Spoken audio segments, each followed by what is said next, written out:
What one thing do all of the best stories ever told have in common that you can actually take and implement in your marketing and advertising to get more results? Well, keep watching because we're gonna get into that right now.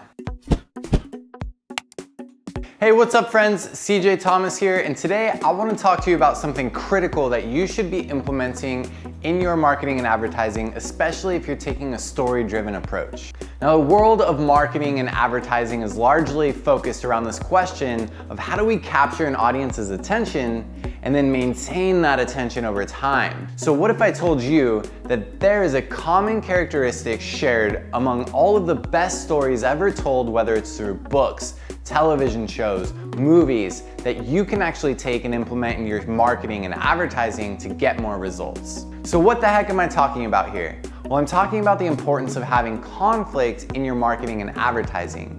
What is conflict? Well, conflict, simply put, is the challenge or obstacle that needs to be overcome, or the question in the viewer's mind that they need to continue watching or continue reading to find out the answer.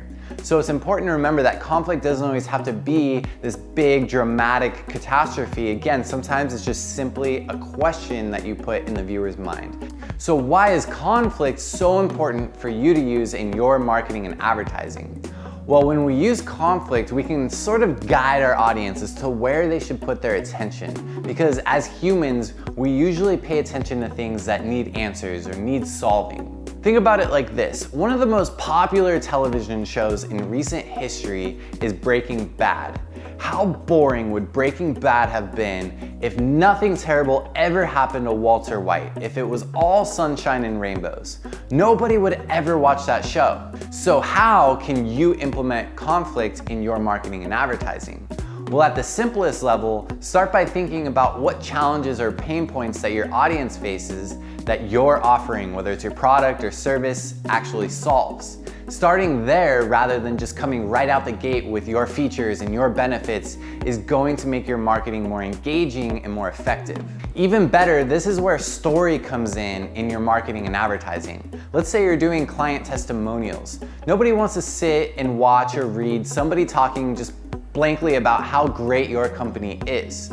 But if they start with a story about a problem that they faced or something that stood in the way of them getting what they want, and then how you actually helped them get there, that's gonna be so much more relatable to the audience, and again, hold their attention because they're like, what's going on? Like, how do we get this problem solved? And so what we're doing by implementing conflict is we're creating what's called open loops in the viewer's mind, to where, again, we're piquing their interest and we're keeping them engaged. They want to find out what the answer is, so they stick with us longer. So go ahead and give this a try for yourself. When you're looking at a new marketing campaign or a piece of copy, ask yourself, what's the conflict here? Is this enough to pique the audience's interest? And does it ultimately lead to our key message, to what we're trying to deliver?